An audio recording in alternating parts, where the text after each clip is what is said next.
tears. She knew what awaited them outside, but there was no choice. You have to head for the light, for freedom, whatever the cost.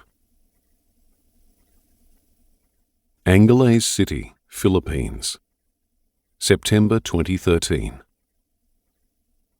What mob are you? It was a large gun, like something from a cartoon or a Clint Eastwood movie, a Magnum 357, the Harley-Davidson of pistols. The barrel was digging into the corner of his left eye. Driscoll had suspected when he walked over the club threshold 10 minutes ago that this wasn't going to end well. The dance floor was filled with bored, writhing, scrawny girls, barely out of high school. Their sparkly G-strings looked sad and cheap, and some of them still hadn't learned how to apply their makeup properly. The place reeked of cigarettes, watered-down beer, and stale perspiration.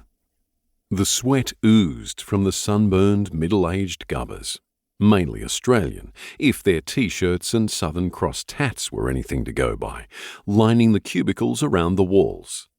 Their greedy, predatory faces and overhanging guts multiplied in the mirrors. Girls sat on laps, feeling hands go where they shouldn't, maybe wondering how, or when, or even if this might end. A few pesos in the paw, some reassuring Tagalog in the ear of the bouncer, and Driscoll had muscled his way up the stairs and along the corridor to the back, where the thumping crap music no longer bounced off your ribs. There he'd found Dean, stretching a polo shirt to breaking point across wide gym shoulders, hunched over a laptop that seemed way too small for him. Driscoll knew Dean was Noongar, and the only Noongars he'd met were real tough bastards, but funny as hell. Growing up in a schizoid town like Perth would do that to you. Dean was probably well suited to running a girly club in the fleshpots of Angeles, one big sprawling Sodom clinging to the fence line of the old US airbase at Clark. He was Perth through and through, focused on dollars, on winning. Nothing else mattered. Gundijamara Warrnambool. Fierce? When pushed? Dean grinned at the man holding the gun. Be careful, Mikey. This man Driscoll is fighting Gundijamara. Fierce mob. Complete fucking cannibal. Eats lebs for breakfast. Got that? No problem, boss. Mikey was feeling cocky. He would be. He was holding the cannon. Driscoll had pulled his file too before he flew in.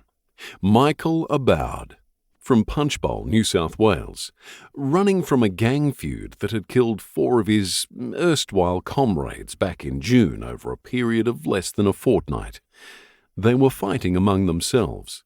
The brothers in arms were a mixture of third-generation Lebanese and second-generation Afghan Tajiks. A wrong word, a tiff over a shared girlfriend, a spilled drink.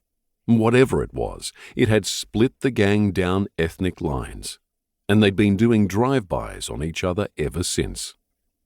Mikey had been next on the list, so he'd taken the first plane out, an AirAsia flight to KL and on to Clark.